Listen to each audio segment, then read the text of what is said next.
On August 4th, 1892, the brutal murders of Andrew and Abby Borden sent shockwaves through Fall River, Massachusetts.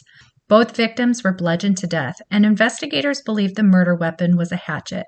However, no weapon was ever positively identified. Lizzie Borden, the couple's youngest daughter, stood trial for their murders, but was acquitted. To this day, the case remains unsolved, steeped in mystery and speculation. Hello, everyone. Welcome back. I am really excited to do this episode today.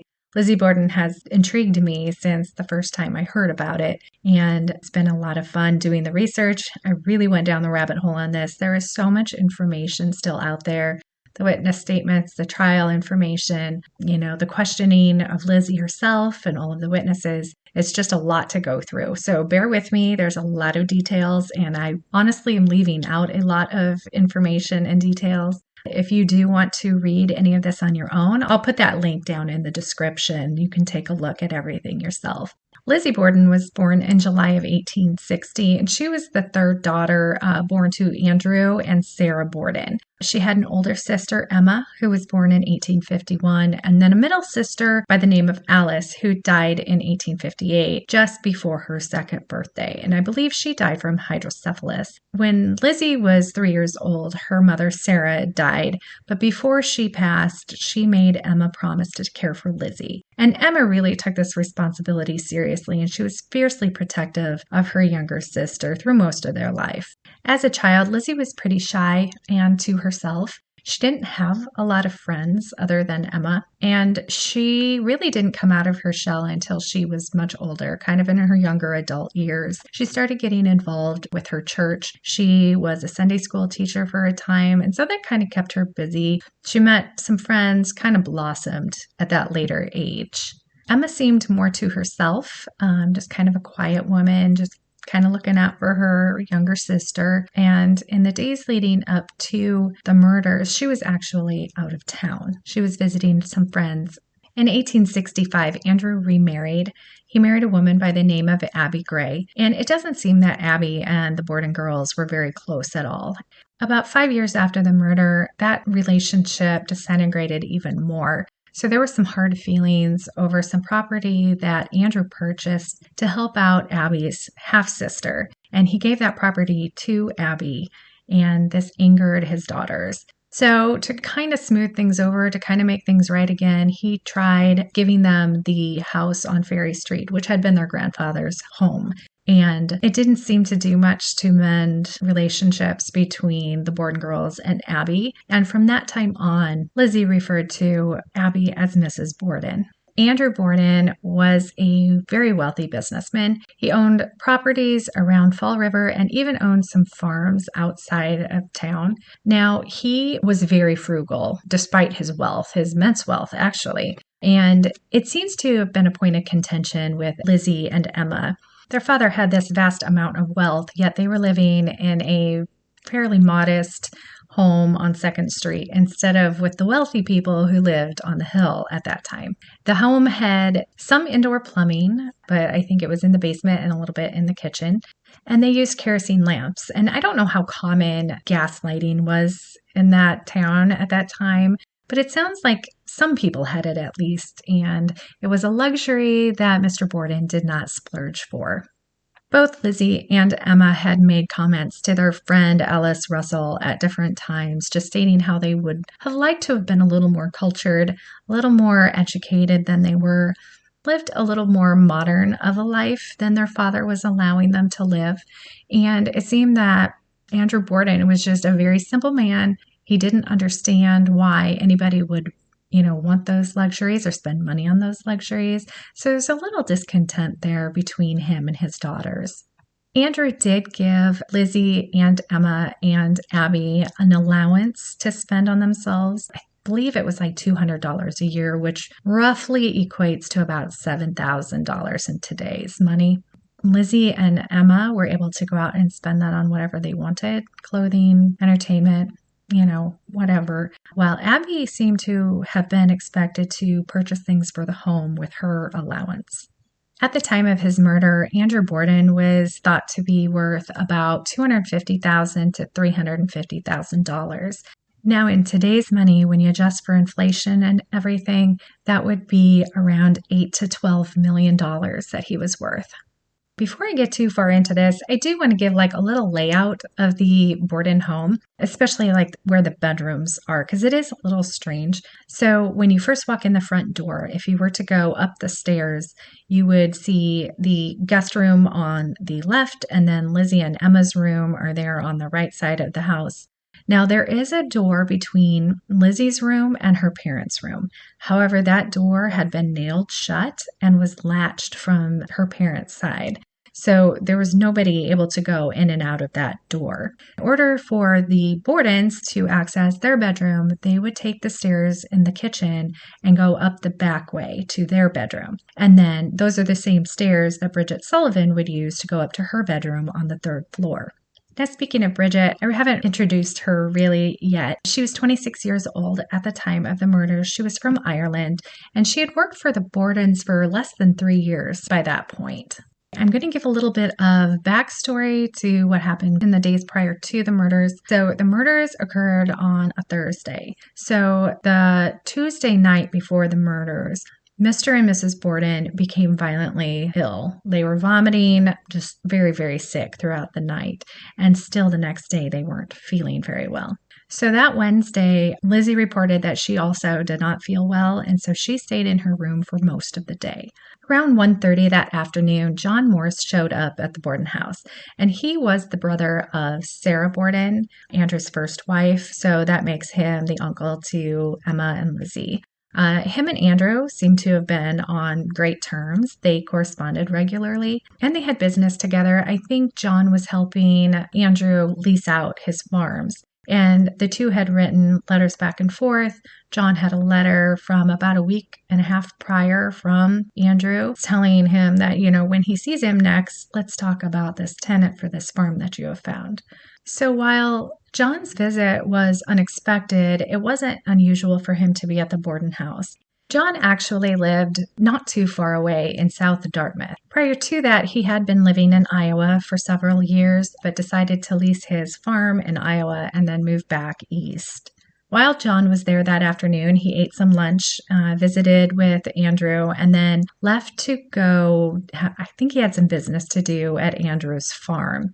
And he told them he would return later. Later that evening, I believe it was about 7 o'clock, Lizzie said she was starting to feel better, so she went to go visit her friend Alice Russell.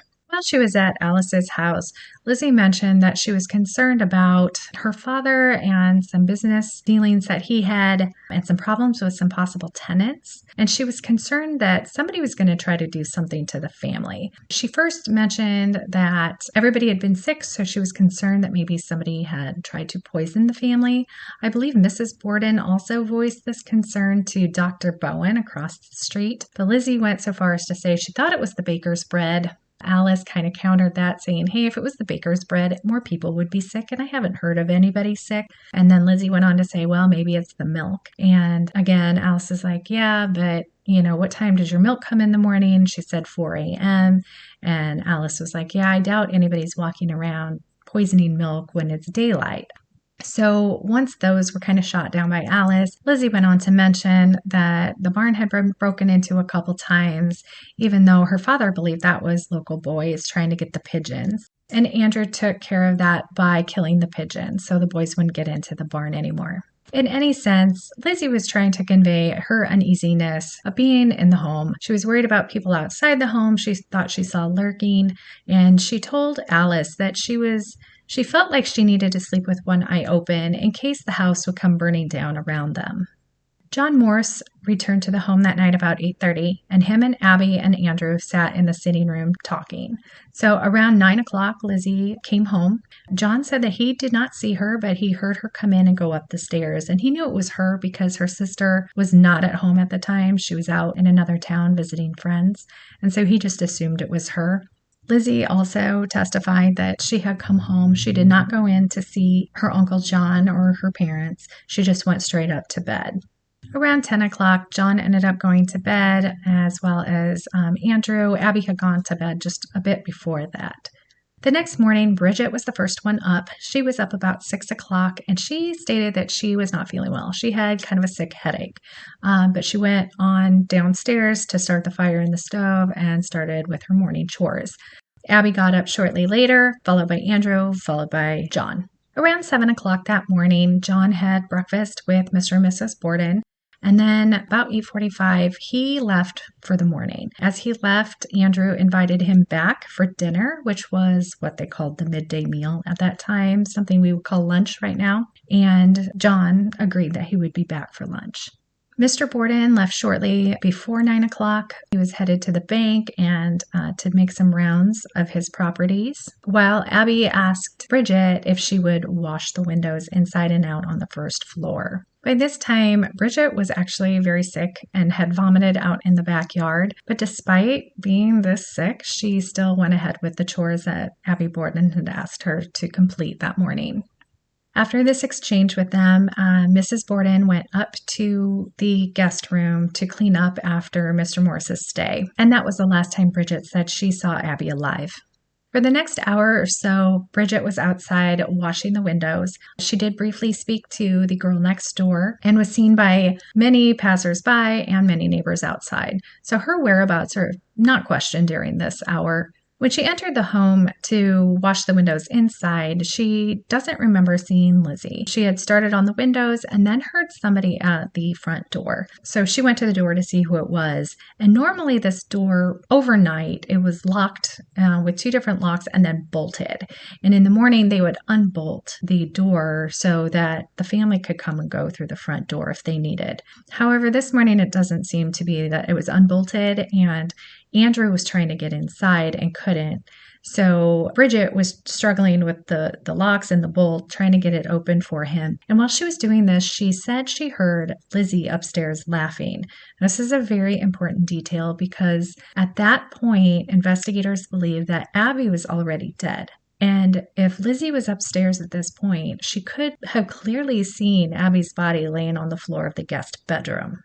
Once Andrew was inside, he still wasn't feeling very well, and once Bridget finished washing the windows, he did go in and lay down on the couch in the sitting room to take a nap. Bridget, being done with the windows, emptied her water, put her bucket away, wrung out the cloths she was using, and because she was also sick, she decided to go upstairs and lay down in her room for a bit until it was time to make lunch.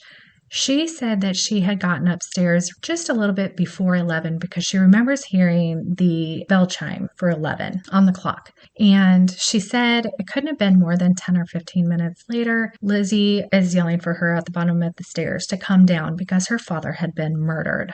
When Bridget had gone up to her room, she stated that she had seen Lizzie in the dining room and that she was getting ready to iron some handkerchiefs. And so that's where she left her. When Bridget came downstairs, Lizzie immediately sent her over to Dr. Bowen's house to get him to come help. But he wasn't home from his rounds yet. So she left a message with Mrs. Bowen telling her when he gets in, he needs to come over as soon as possible. So she returns to the Borden home. And once she gets there, again, Lizzie sends her out on an errand.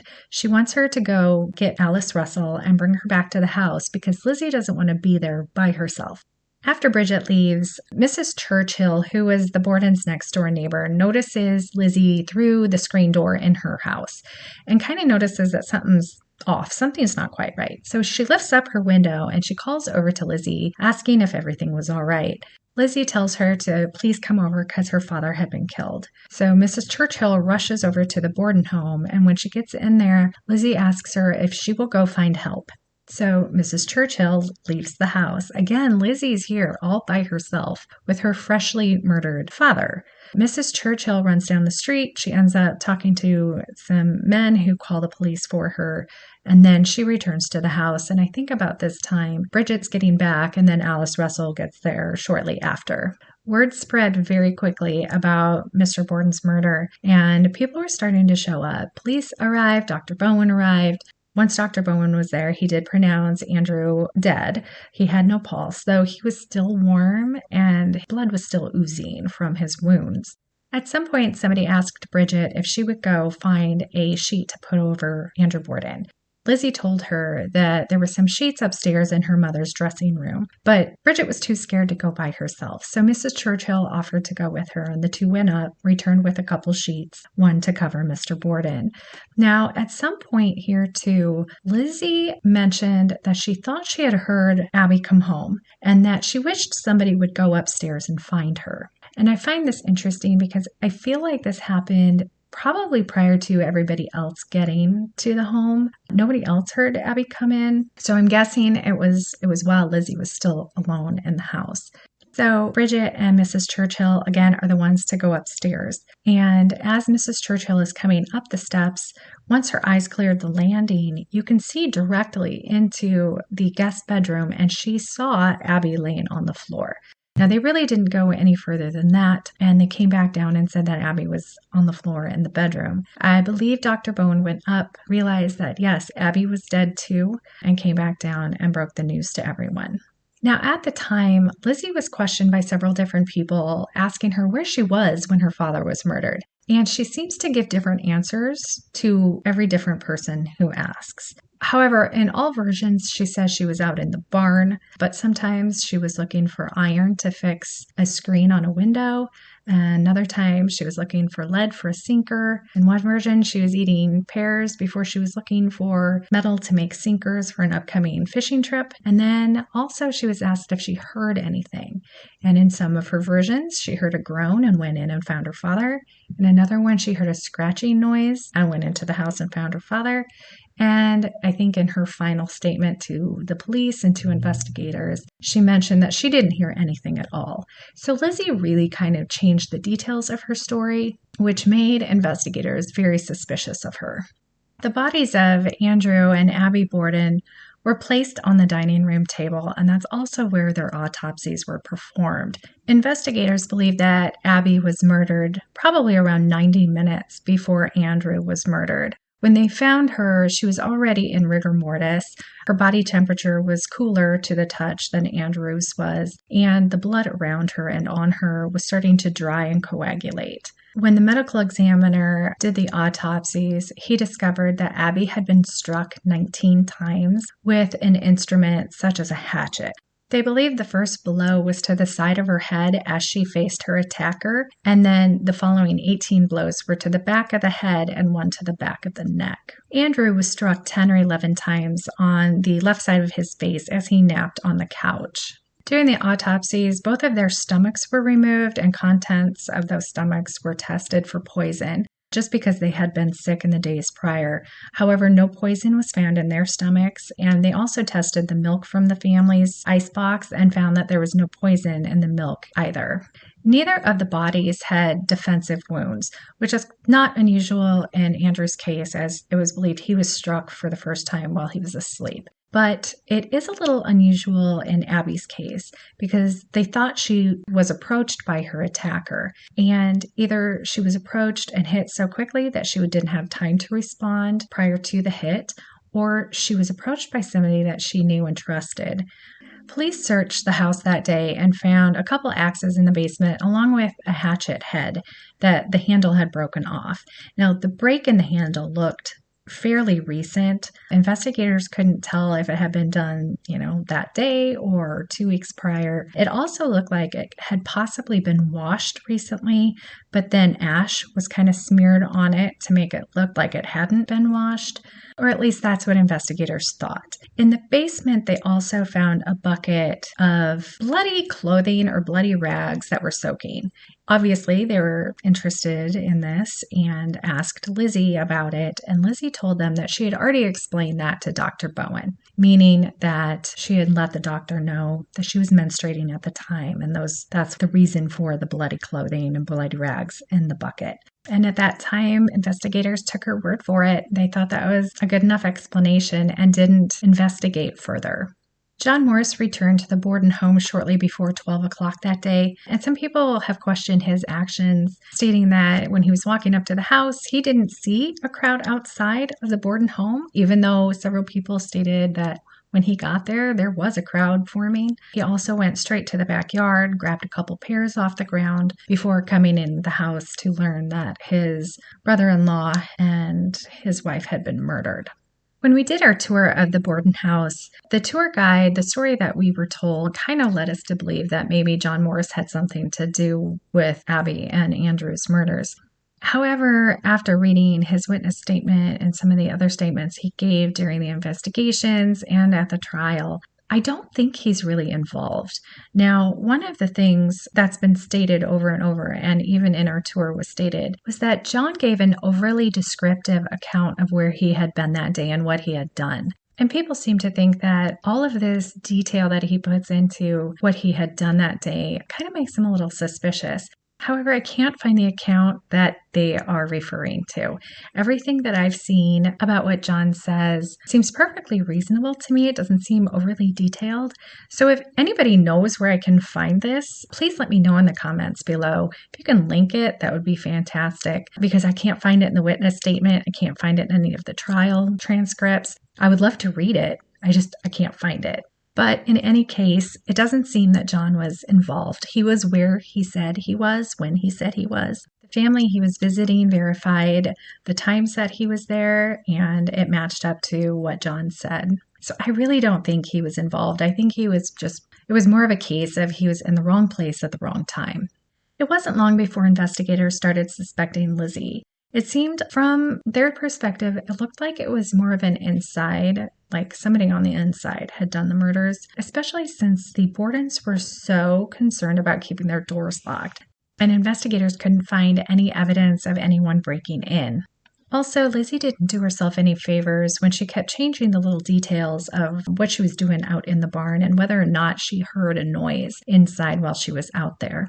Shortly after the murders, there was a pharmacy, like a drugstore. There were like 2 clerks and a pharmacist, I believe, that came forward and said that the day before the murders, somebody matching Lizzie's description and somebody that 2 of the clerks recognized as being Miss Borden came into the store looking to buy a poison. The woman asked them to buy some prussic acid, which she said she needed for her sealskin cloak or coat. The pharmacist had asked what she needed it for because he only gave it out with a prescription. And I was trying to figure out what in the world they would use prussic acid for back in the day. And all I could find was, yes, it is a very powerful poison, but in a diluted state, it was sometimes used as a medicine. I believe they inhaled the vapors from it, and it would help with like stomach ailments. So I guess it would make sense if Lizzie was trying to purchase some because everybody in the family was having some stomach sickness recently, but that is not what she told them. She wanted it for this sealskin coat or cloak. But unfortunately, this little piece of evidence was thrown out. It was not allowed in the trial because there were legitimate medicinal uses for prussic acid at the time. A few days later, Lizzie was informed that she was the primary suspect of the murder investigation. And the following morning, she was observed by Alice Russell and her sister Emma burning a dress in the stove. Now, when she was asked why she was doing this, she mentioned, "Oh, it's old, it has paint all over it, I'm just getting rid of it." And at the time, Alice told her, "Hey, you might want to be careful, and you might not want people to see that you're burning a dress." So instead of stopping, Lizzie kind of, backed out of the way of the window so that she was hidden so she couldn't be seen burning this dress. Later, when Alice mentioned, "Hey, it probably wasn't a good idea, that makes you look a little guilty," Lizzie asked her, "Well, then why did you let me do it?" So it was kind of a strange detail. Here's a murder investigation and you're burning your dress for whatever reason you thought that was the time to do it. The timing on it was also suspicious since she was now fully aware that she was the prime suspect. I personally feel like there's a lot of strange things going on here with Lizzie. One of the things that I can't quite get past was when she was saying that she thought she heard Abby come in the door and go upstairs. At that point, Abby was already dead. There's no way Abby could have come in the front door and gone up the stairs. And if this happened while Lizzie was alone in the house with her freshly murdered father, first of all, why wasn't she scared to be in the house alone? I would be worried that the murderer was still there because you don't know where the murderer went. And then if I heard somebody coming in the front door, think some self-preservation would kind of kick in, and I'd be a little scared that the murderer might be coming back to get me. If Lizzie was completely innocent, why wouldn't she call out to her stepmother, who she thought might be coming in, say, hey, something bad has happened. Why don't you come in here? Hey, we need you. But instead, she kind of just let her go up the stairs. And again, why wouldn't she be worried? It was the murderer. Like, wouldn't you be terrified? Wouldn't you be worried that maybe they came back in? But she just really kind of like casually, nonchalantly mentions, oh, I thought I heard Abby come in. I wish somebody would go upstairs and find her. So I do find that a little suspicious. Lizzie was arrested and was tried for the murder of Abby and Andrew. However, she was acquitted. So it was very difficult for some people to believe at that time that a woman could have carried out such a brutal murder, or just a murder in itself. And really, Lizzie came from an affluent family. She came from wealth. There was a social status there. Plus, she was active in her church. Here's this wealthy church-going woman, and they just could not wrap their heads around that she could also have been the murderer. So following her acquittal, her and her sister did inherit the fortune from their father, and they finally got their house on the hill that they had so long wanted. Now, I found an interesting little bit of information that I guess I didn't think about, but it makes a lot of sense. It did matter what order Andrew and Abby were murdered in. So if Andrew had been murdered first, it's possible that his fortune would have gone to his wife, Abby. And then in the event of Abby's death, it would have been passed on to her family. However, because Abby was murdered first, anything that she had went to Andrew. And then once Andrew was murdered, all of his fortune, plus what Abby had, went to his daughters. Emma and Lizzie lived in this house that Lizzie called Maplecroft until about 1905, at which time the sisters had a falling out. Emma left the house. Lizzie continued living there until her death in June of 1927. However, she lived a rather solitary life. She was kind of shunned by the rest of the town because of the murder investigation. And whether people thought she was guilty or not, she still had that stigma about her, and apparently they did not want to be associated with that. Our tour of the Lizzie Borden House was fantastic. I wish I could remember our tour guide's name. She was fabulous. They did a great job of covering the history and the trial. They did talk a little bit about the ghosts of the Lizzie Borden House, and the most haunted floor, which I find interesting, is the third floor, which really nothing really ever happened up there. But they do report that people who stay there have nightmares. They hear knocking, they hear voices, they see apparitions sometimes. Some people believe that John Morse still haunts that room. And other people say that they see Lizzie around there sometimes, but she's also seen at Maplecroft.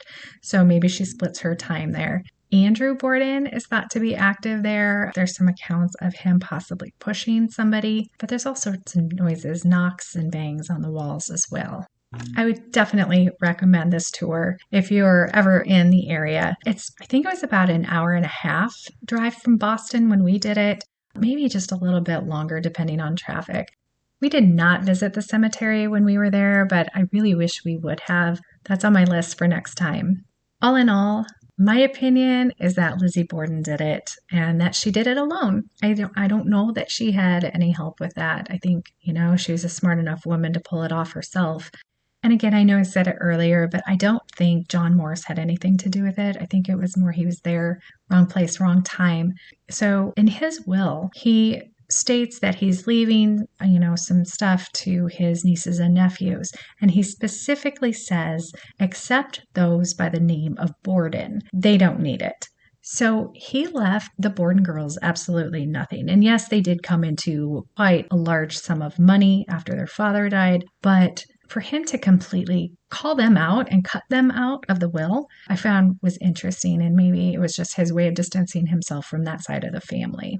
I know there's also all sorts of theories that have Bridget participating in the murders or being involved somehow with Lizzie or being involved with Lizzie and Uncle John plotting the murders. But I really, from everything that I've read surrounding the witness testimonies, the trial transcripts, all of that, she just seems scared to me. Her not wanting to go upstairs by herself right after the murders to go get the sheet and having to have Mrs. Churchill come with her. If she knew who did it, she probably wouldn't be scared to go upstairs because she knows the murderer wouldn't be waiting for her up there. But unfortunately, no matter how much we can speculate, no matter how many times we can go over the evidence, we are still never going to know exactly what happened in that house that day. And these murders are going to remain unsolved. So who do you think did it? I would love to hear your theories on this case. Leave those in the comments below. And don't forget to like and subscribe for more haunted history.